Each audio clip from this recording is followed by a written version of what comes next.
എന്റെ ദൈവങ്ങളെ, ഈ നാട്ടുകാരുടെ മുഖത്ത് ഞാൻ എങ്ങനെ നോക്കും? ഹാളിലെ സോഫയിൽ ഇരിക്കുകയായിരുന്ന രേണുക തെല്ലൊരമർഷത്തോടെയും നാണക്കേടുടെയും കൈ നെഞ്ചത്ത് വെച്ചുകൊണ്ട് മിഴികൾ മേൽപോട്ടുയർത്തി സ്വയം ഉറക്കെ പറഞ്ഞു. രാമേന്ദ്രൻ അവജ്ഞയോടെ തന്റെ ഭാര്യയെയും മകനെയും നോക്കി. രേണുകയ്ക്ക് തൊട്ടടുത്തായിട്ട് മുഖം താഴ്ത്തിയിരിക്കുകയാണ് രാഹുൽ. ഇതുപോലൊരു പണി കിട്ടുമെന്ന് സ്വപ്നത്ത് പോലും ചിന്തിച്ചില്ല. നാലും ആ കൊച്ചിന് പറയായിരുന്നില്ലേ ഈ ബന്ധത്തിന് ഇഷ്ടമല്ലെങ്കിൽ വിവാഹവും കഴിഞ്ഞ് 1 മാസം കൂടെ ജീവിക്കുകയും ചെയ്ത്, എന്നിട്ടാണോ ആ പെങ്കച്ചിന് ബോധോദയുണ്ടായേ? ഇതൊക്കെ അനുഭവിക്കാൻ മാത്രം ഞാൻ എന്ത് പാപം ചെയ്തെന്റെ ഈശ്വര. രേണുക പിന്നെയും പിന്നെയും നെഞ്ചത്ത് കൈവച്ചുകൊണ്ട് അവരുടെ വേദനകൾ പറഞ്ഞുകൊണ്ടിരുന്നു. നീ ചെയ്തതിന്റെ പാപം തന്നെയാടി നിന്റെ മകൻ അനുഭവിക്കുന്ന. ആ അനാഥ കൊച്ചിനെ ചതിച്ചതിനും കണ്ണീര് കുടിപ്പിച്ചതിനും ഇനിയും നിങ്ങൾ അനുഭവിക്കും. കർമ്മഫലം അല്ലാതെന്താ? രാമേന്ദ്രൻ ക്രോധത്തോടെ പറഞ്ഞു. രാഹുൽ ദയനീയമായി അച്ഛനെയൊന്ന് നോക്കി. അയാൾ പുച്ഛത്തോടെ അമ്മയെയും മകനെയും ഒരിക്കൽ കൂടി ഒന്ന് നോക്കിയതിനു ശേഷം പുറത്തേക്കിറങ്ങിപ്പോയി. രാഹുലിന്റെ മിഴികൾ അയാൾ പോവും വഴി തറഞ്ഞു നിന്നു. കണ്ണിലൂറിക്കൂടിയ സങ്കടത്തുള്ളികൾ മറച്ചു വെച്ചുകൊണ്ടവൻ മിഴികൾ ചുമ്മി തുറന്നു. ആ സങ്കടമാകെ അവന്റെ പീലികളാകെ മറച്ചു കളഞ്ഞു. മോനെ, രേണുക വിഷമത്തോടെ അവന്റെ തോളിൽ പതിയെ അവരുടെ വലം കൈ വെച്ചു. അച്ഛൻ പറഞ്ഞതിലെന്താ അമ്മേ തെറ്റ്? നമ്മൾ ചെയ്തതിനൊക്കെയാണ് ഈ അനുഭവിക്കുന്നത്. അവന്റെ സ്വരം നന്നായി ഇടറുന്നുണ്ടായിരുന്നു. രേണുക വല്ലായ്മയോടെ അവനെ നോക്കി. അവർ മറ്റെന്തെങ്കിലും പറയും മുൻപേ രാഹുൽ അവിടെ നിന്നും എഴുന്നേറ്റുപോയി. കഥകടച്ച് ബെഡിലേക്ക് അമർന്നു കിടക്കുമ്പോഴും അവന്റെ മിഴികൾ നിറഞ്ഞൊഴുകുകയായിരുന്നു. തലയിണയിലേക്ക് മുഖം പൂഴ്ത്തിയൊന്ന് ഏങ്ങിയപ്പോൾ അവന്റെ മനസ്സ് നിറയെ കുഞ്ഞിക്കണ്ണുകളും ഇടതൂർന്ന പീലികളുമുള്ള ആ അനാഥ പെൺകുട്ടി മാത്രമായിരുന്നു. ആ പെണ്ണിന്റെ നിഷ്കളങ്കമായ മുഖം ഓർക്കുന്തോറും ദുഃഖഭാരം അവന്റെ ഉള്ളാകെ വർദ്ധിച്ചു വന്നു. ഇന്നു മുതലാണ് ആ കൊച്ചു പെൺകുട്ടിയെ പ്രണയിച്ചു തുടങ്ങിയതെന്ന് ചോദിച്ചാൽ കൃത്യമായൊരോർമ്മ അവനുണ്ടായിരുന്നില്ല. പലപ്പോഴും അമ്പലത്തിൽ വെച്ച് മാത്രം കാണാറുള്ള ആ പെൺകുട്ടിയെ കുറിച്ച് കൂടുതലൊന്നും അവനും അറിവുണ്ടായിരുന്നില്ല എന്നതാണ് വാസ്തവം. എങ്കിലും ഓരോ പ്രാവശ്യം കാണുമ്പോഴും ആ ദേവീ ചൈതന്യമുള്ള മുഖം അവൻ അറിയാതെ അവന്റെ മനസ്സിൽ പതിഞ്ഞിരുന്നു. ചന്ദ്രൻ ഗർഭം ധരിച്ച നിലാവ് പോലെ അവന്റെ ഹൃദയം നിറയെ ഏതോ ഒരു നിമിഷം അവളുടെ മുഖം മാത്രം അങ്ങനെ ശോഭിച്ചു നിന്നു. പിന്നീടാണ് മനസ്സിലായത് അവളൊരു അനാഥ പെൺകുട്ടിയാണെന്ന്. എങ്കിലും അവന്റെ പ്രണയത്തെ തകർക്കാൻ മാത്രം കാരണമല്ലായിരുന്നു അത്. ആരുമില്ലെങ്കിൽ എന്താ, ഞാൻ മാത്രല്ലേ അവളെ സ്നേഹിക്കുള്ളൂ, ആ സ്നേഹം എനിക്ക് മാത്രല്ലേ കിട്ടുള്ളൂ എന്ന സ്വാർത്ഥ ചിന്ത മാത്രമായിരുന്നു അവനിൽ. പിന്നെയും ഒരുപാട് മാസങ്ങൾ കഴിഞ്ഞാണ് രാഹുൽ തന്റെ പ്രണയം മാളവികയോട് പറയുന്നത്. ആദ്യം അവളിൽ അതൊരു ഞെട്ടലുണ്ടാക്കിയെങ്കിലും പിന്നീട് അവൾക്ക് വല്ലാത്ത ഭയമാണ് തോന്നിയത്. വളരെ നിഷ്പ്രയാസത്തോടെ എന്നും കാണാറുള്ള മാളവികയെ പിന്നീട് അവന് കാണാനേ കഴിഞ്ഞിരുന്നില്ല. രാഹുലിനെ കാണുമ്പോഴെല്ലാം ഭയത്തോടെ എവിടേക്കോ ഒഴിഞ്ഞു മാറുകയായിരുന്നു പതിവ്. അതവനിൽ വല്ലാത്ത ദുഃഖമുണർത്തി. രാഹുലിന് പിന്നീട് ആ കൊച്ചു പെൺകുട്ടിയോട് വല്ലാത്ത വാശി തോന്നി. നീ എന്തിനാണ് എന്നെ ഭയക്കുന്നത്? എനിക്ക് നിന്നോട് പ്രണയം തോന്നിയത് അത്രയ്ക്കും വലിയ തെറ്റാണോ? ഒരു വൈകുന്നേരം രാഹുലിന്റെ കണ്ണിൽ പെടാതെ അമ്പലത്തിലേക്ക് കയറാൻ ഒരുങ്ങിയ പെൺകുട്ടിയെ ബലമായി കൈപിടിച്ചുകൊണ്ടവൻ കുറച്ചപ്പുറത്തുള്ള ആളൊഴിഞ്ഞ സ്ഥലത്തേക്ക് കൊണ്ടുപോയി. അവൾ ഭയത്തോടെ അവനെ നോക്കി. നീ ആരെയാണ് പേടിക്കുന്നത് മാളു? വളരെ ആർദ്രമായി ആ പെണ്ണിന്റെ മിഴികളിൽ ഊന്നിക്കൊണ്ടവൻ ചോദിച്ചു. മാളവികയുടെ കണ്ണിലെ ഭയം മാറി അവിടെ അതിശയം നിറയുന്നതവൻ കൗതുകത്തോടെ നോക്കി നിന്നു. നിന്നെക്കുറിച്ചെല്ലാം എനിക്കറിയാം. നിനക്ക് സ്നേഹിക്കാനും നിന്നെ സ്നേഹിക്കാനും ഒരാളുണ്ടായിരുന്നെങ്കിലെന്ന് എപ്പോഴെങ്കിലും നിനക്ക് തോന്നിയിട്ടില്ലേ മാളു? രാഹുൽ വളരെ പതിയെ ആ പെണ്ണിനോട് ചോദിച്ചു. ആ പെണ്ണിന്റെ മിഴികൾ നിറയുന്നതവൻ വീണ്ടും വീണ്ടും കൗതുകത്തോടെ നോക്കി നിന്നു. അതവനിൽ ഏറെ പ്രതീക്ഷ നൽകിയിരുന്നു. ഒരു നിമിഷം കൂടി അവന്റെ കണ്ണിലേക്ക് മാത്രം നോക്കി നിന്നു പോയ ആ പെണ്ണ് തൊട്ടടുത്ത നിമിഷം അവനെ ഇറുകെ പുണർന്ന് പൊട്ടിക്കരഞ്ഞുപോയി. ജീവിതത്തിൽ ആദ്യമായി തന്നെ മനസ്സിലാക്കാൻ ഒരാളുണ്ടെന്ന ഉത്ബോധത്തോടു കൂടിയായിരുന്നു അത്. സ്നേഹിക്കാനും സ്നേഹിക്കപ്പെടാനും തനിക്കൊരാളുണ്ടെന്ന ഓർമ്മയിൽ അവളുടെ കരച്ചിലിന്റെ താളം പോലും സ്വയം അവളിൽ സംഗീതമായി തോന്നി. രാഹുലിന്റെ ചുണ്ടുകൾ വിടർന്നു. ചൊടിയിൽ വിരിഞ്ഞ മനോഹരമായ പുഞ്ചിരി മറച്ചു വെച്ചുകൊണ്ടവൻ മീശത്തുമ്പ് കടിച്ചു പിടിച്ചു. പിന്നീടുള്ള ദിവസങ്ങൾ അത്രയും മാളവിക അവനിലും അവൻ മാളവികയിലും ജീവിച്ചു തുടങ്ങുകയായിരുന്നു. ആ ഇടക്കാണ് രേണുക രാഹുലിന് വിവാഹാലോചനയുമായി വന്നത്. എനിക്കാരും പെണ്ണിനെ നോക്കി ബുദ്ധിമുട്ടണ്ട, ഞാനൊരു പെൺകുട്ടിയെ പ്രണയിക്കുന്നുണ്ട്, അവളെ മാത്രമേ ഞാൻ വിവാഹം കഴിക്കുള്ളൂ. രാഹുലിന്റെ തീരുമാനം ഉറച്ചതായിരുന്നു. രേണുകയ്ക്കും രാമേന്ദ്രനും സന്തോഷം തോന്നി. എന്നാ നിനക്കിത് നേരത്തെ പറയാൻ മേലായിരുന്നോ? രേണുക ഉത്സാഹത്തോടെ രാഹുലിന്റെ കവിളിൽ തലോടി. അമ്മ വിചാരിക്കുന്നത് പോലെ അല്ല കാര്യങ്ങൾ. പിന്നെ രേണുകയുടെ കണ്ണുകൾ കുറുകി. അവൾ ഒരു അനാഥ പെൺകുട്ടിയാണ്. അമ്മ ആഗ്രഹിക്കുന്നത് പോലെ ഇട്ടുമൂടാൻ ഒരു തരി പൊന്ന് അവളുടെ ശരീരത്തിൽ ഉണ്ടാവില്ല. രേണുക നെഞ്ചത്ത് കൈവച്ച് അലറിപ്പോയി. രാഹുൽ പ്രണയിക്കുന്നു എന്ന് പറഞ്ഞപ്പോൾ അതൊരു അനാഥ പെൺകുട്ടിയാണെന്ന് രേണുക ഒരിക്കൽ പോലും ചിന്തിച്ചിരുന്നില്ല. കാരണം തറവാട്ടു മഹിമയും അത്യാവശ്യം സമ്പന്നരുമായ രാമേന്ദ്രന്റെയും രേണുകയുടെയും മകനായ രാഹുൽ ഒരിക്കലും കാൽക്കാശിന് കൊള്ളാത്ത ഒരു പെൺകുട്ടിയെ പ്രണയിക്കുമെന്ന് അവർക്ക് വിശ്വസിക്കാൻ ബുദ്ധിമുട്ട് തോന്നി. രേണുക രാമേന്ദ്രന്റെ മുഖത്തേക്ക് നോക്കി. അയാളുടെ മുഖത്തെ പുഞ്ചിരി അവരെ ചൊടിപ്പിച്ചു. തന്റെ മരുമകളായി വരുന്ന പെൺകുട്ടിയെക്കുറിച്ച് രേണുകയ്ക്ക് തന്റേതായ കുറച്ച് സ്വപ്നങ്ങളും സ്വാർത്ഥ താല്പര്യങ്ങളും ഉണ്ടായിരുന്നു. അതുകൊണ്ടു തന്നെ രാഹുലിന്റെ ഇഷ്ടം അംഗീകരിക്കാൻ അവർക്കായില്ല. എന്റെ മരുമകളായിട്ട് വരുന്നവർ കാൽക്കാശിന് കൊള്ളാത്തവളായിരിക്കരുതെന്ന് എനിക്ക് നിർബന്ധമുണ്ട്. അതുകൊണ്ട് ഞാൻ ഈ വിവാഹത്തിന് സമ്മതിക്കില്ല. രേണുക രാഹുലിനോട് പൊട്ടിത്തെറിച്ചു. അതവനെ കൂടുതൽ ചൊടിപ്പിച്ചു. രാഹുലിനൊരു പെണ്ണുണ്ടെങ്കിൽ അത് മാളവിക മാത്രമായിരിക്കും. രാഹുലിന്റെ സ്വരം പഴയതിനേക്കാൾ മൂർച്ചയുള്ളതായിരുന്നു. അത് രേണുകയെ ഭയപ്പെടുത്തി. പക്ഷെ രാമേന്ദ്രനിൽ മകനെ ഓർത്ത് അഭിമാനമാണ് തോന്നിയത്. കാൽക്കാശിന് കൊള്ളാത്ത ഏതോ ഒരു പെണ്ണിനു വേണ്ടി സ്വന്തം അമ്മയെ ധിക്കരിക്കുന്നത് കണ്ടില്ലേ? രേണുക പിന്നെയും പിന്നെയും എന്തൊക്കെയോ അലറി പറഞ്ഞുകൊണ്ടിരുന്നു. രാഹുൽ വർദ്ധിച്ച ദേഷ്യത്തോടെ പുറത്തേക്കു പോയി. രാമേന്ദ്രൻ കേട്ട ഭാവം നടിക്കാതെ വീടിനുള്ളിലേക്കും. രേണുകയ്ക്ക് ആകെ ഭ്രാന്ത് പിടിക്കുന്നത് പോലെ തോന്നി. എന്തു തന്നെ വന്നാലും ആ അനാഥ പെൺകുട്ടിയെ തന്റെ മരുമകളാക്കില്ലെന്നവർ നിർദാക്ഷിണ്യം തീരുമാനിച്ചു. പിന്നീടുള്ള ദിവസങ്ങൾ അത്രയും അമ്മയും മകനും തമ്മിലുള്ള യുദ്ധമായിരുന്നു രാമേന്ദ്രൻ കണ്ടത്. നിനക്ക് വേണ്ടി ഞാനൊരു പെൺകുട്ടിയെ കണ്ടുവച്ചിട്ടുണ്ട്. പേര് നിമ. വലിയ തറവാട്ടുകാരും ബിസിനസ്സുകാരും ഒക്കെയാണ്. എങ്കിൽ അമ്മ തന്നെ അങ്ങ് കെട്ടിക്കോ. ഞാൻ എന്തായാലും മാളവികയെ എന്റെ ജീവിതത്തിലേക്ക് കൊണ്ടുവരാൻ പോവാണ്. രേണുകയെ പറഞ്ഞു പൂർത്തിയാക്കാൻ സമ്മതിക്കാതെ തിരിഞ്ഞു പോലും നോക്കാതെ അവൻ പുറത്തേക്ക് പോയി. ഇതൊക്കെ തെറ്റല്ലേ രാഹുലേട്ടാ? മാളവിക തല താഴ്ത്തിക്കൊണ്ട് തന്നെ പറഞ്ഞു. എന്ത് തെറ്റ്? ഇനി അമ്മയുടെ സമ്മതം നോക്കി നിന്നിട്ട് വലിയ കാര്യമുണ്ടെന്ന് തോന്നില്ല. അതുകൊണ്ട് എന്റെ തീരുമാനമാണ് ശരി. രാഹുൽ പോക്കറ്റിൽ നിന്നും കട്ടിയുള്ള ഒരു താലിയെടുത്ത് അവൾക്ക് മുന്നിലേക്ക് നീട്ടി. മാളവിക ഭയത്തോടെയും ദുഃഖത്തോടെയും അവനെയും ആ താലിയിലേക്ക് നോക്കി. ഇനി നിന്നോട് പറഞ്ഞിട്ട് കാര്യമില്ല. രാഹുൽ കപടദേശത്തോടെ ആ പെണ്ണിന്റെ കൈ പിടിച്ച് അധികാരഭാവത്തോടെ അമ്പലത്തിനുള്ളിലേക്ക് കയറി. ദേവിക്ക് മുന്നിൽ തരിച്ചു നിൽക്കുന്ന ആ കൊച്ചു പെൺകുട്ടിയുടെ കഴുത്തിൽ ഞൊടിയിടയിലായിരുന്നു രാഹുൽ താലി ചാർത്തിയത്. മാളവികയുടെ മിഴികൾ അറിയാതെ അടഞ്ഞു പോവുകയും കവിളിലൂടെ മിഴിനീരൊഴുകുകയും ചെയ്യുന്നുണ്ടായിരുന്നു.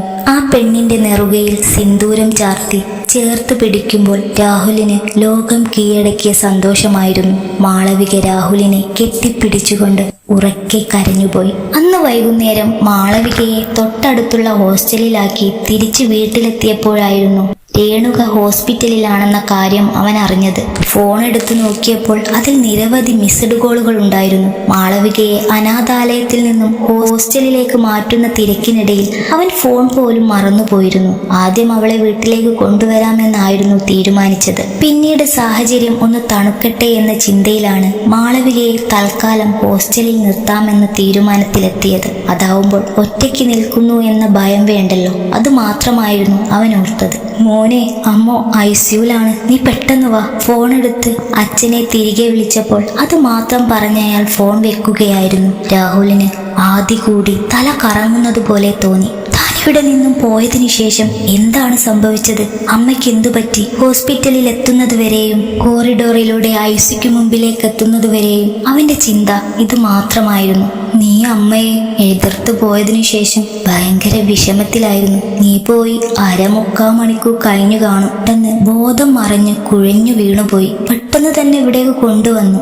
സൈലന്റ് അറ്റാക്ക് ആണെന്നാ പറയുന്നത്. തളർന്ന മിഴിയോടെ നോക്കിയ തന്റെ മകന്റെ തോളിൽ കൈവച്ചുകൊണ്ട് ആ അച്ഛൻ വേദനയോടെ പറഞ്ഞു. ഞാൻ അറിയാതെ പോയല്ലോ. രാഹുൽ ആരോടെന്നില്ലാതെ വിതുമ്പലോടെ പറഞ്ഞു.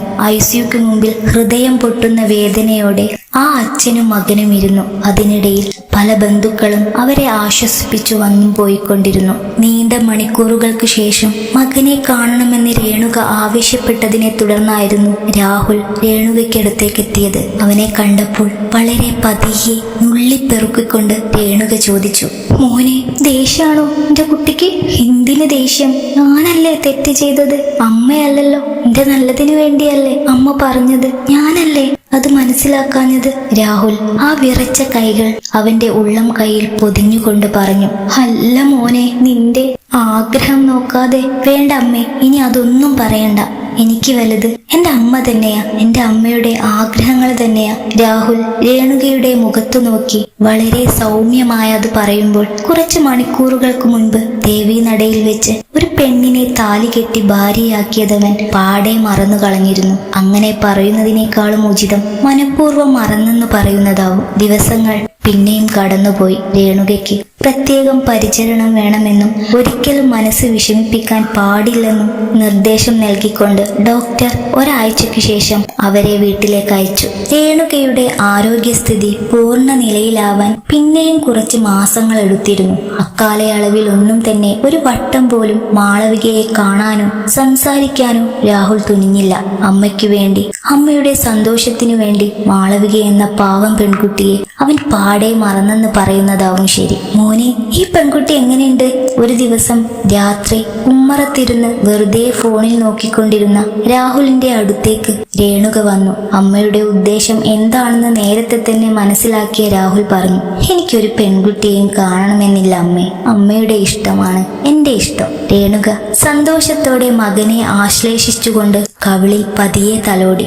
എനിക്കറിയാം, എന്റെ ഇഷ്ടാണ് എന്റെ കുട്ടിക്കുന്ന്. രേണുക അകത്തേക്ക് പോകുന്നതും നോക്കിയിരുന്ന രാഹുലിന്റെ ഉള്ളൊന്ന് വിങ്ങി. ദീർഘനിശ്വാസത്തോടെ അവൻ കസേരയ്ക്ക് പുറത്തേക്കായിട്ട് തല താഴ്ത്തിക്കിടന്നു. രാമേന്ദ്രൻ 1-2 നിമിഷം രാഹുലിന്റെ കിടപ്പ് നോക്കി നിന്ന ശേഷം ഒന്നും പറയാതെ നിസ്സഹായനായി രേണുകയെ പിന്തുടർന്നു. രാഹുൽ മീരയുടെ കഴുത്തിൽ താലി ചാർത്തുമ്പോഴായിരുന്നു ആളുകൾക്കിടയിൽ നിന്ന് തന്നെ മാത്രം നോക്കി നിൽക്കുന്ന കുഞ്ഞിക്കണ്ണുകളും നിറഞ്ഞ പീലികളുമുള്ള ആ പെൺകുട്ടിയെ വീണ്ടും കണ്ടത്. രാഹുലിന്റെ ഹൃദയവും കൈകളും ഒരുപോലെ വിറച്ചുപോയി. അവൻ മുഖം താഴ്ത്തി മീരയുടെ കഴുത്തിൽ താലി ചാർത്തി പതിയെ മിഴികളുയർത്തി വീണ്ടും ആൾക്കൂട്ടത്തിലേക്ക് നോക്കിയെങ്കിലും ഇത്തവണ അവനെ മാത്രം നോക്കി നിന്ന ആ കുഞ്ഞിക്കണ്ണുകൾ അവിടെ ഉണ്ടായിരുന്നില്ല.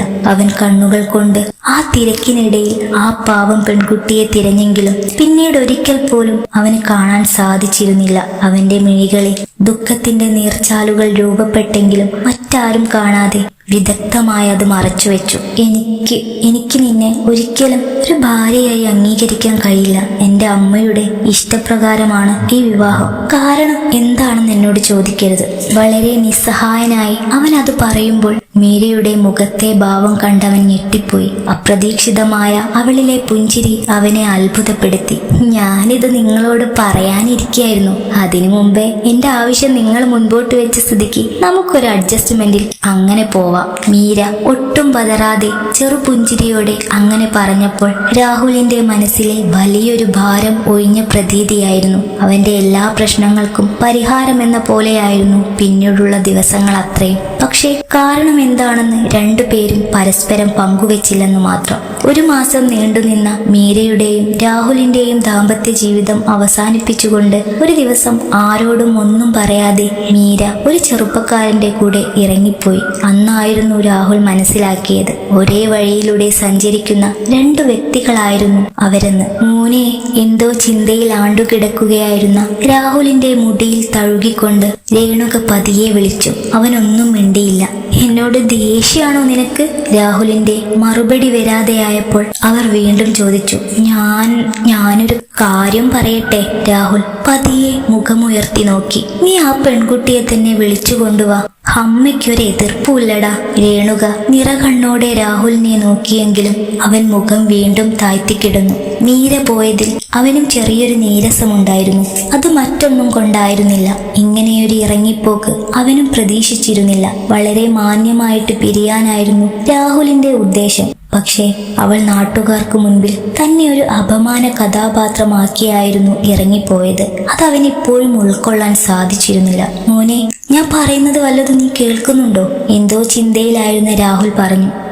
ഞാൻ പോവാം അമ്മേ, നാളെ തന്നെ അവളെ വിളിച്ചു കൊണ്ടുവരാം. രേണുക നേരിയ ആശ്വാസത്തോടെ അവിടെ നിന്നും പോയി. പിറ്റേന്ന് രാവിലെ അതിയായ സന്തോഷത്തോടെ മാളവികയെ കാണാനായി അവൻ അമ്പലത്തിലേക്ക് പോയി. അവൾക്ക് ഏറ്റവും ഇഷ്ടപ്പെട്ട നീല ഷർട്ടും പിന്നെ നീലക്കരയുള്ള വെള്ള തുണിയുമായിരുന്നു അവൻ ധരിച്ചിരുന്നത്. അമ്പലത്തിനുള്ളിലെ കൽപ്പടവിനടുത്ത് നിൽക്കുമ്പോൾ അവന്റെ മനസ്സ് അശാന്തതയും ഉത്കണ്ഠയും നിറഞ്ഞതായിരുന്നു. കുറച്ചാളുകൾ കൂടി നിൽക്കുന്ന ഭാഗത്തേക്ക് അവൻ വെറുതെ നോക്കി. അവിടെ ആരുടെയോ വിവാഹം നടക്കുകയാണെന്ന് കണ്ടാൽ തിരിച്ചറിയാമായിരുന്നു.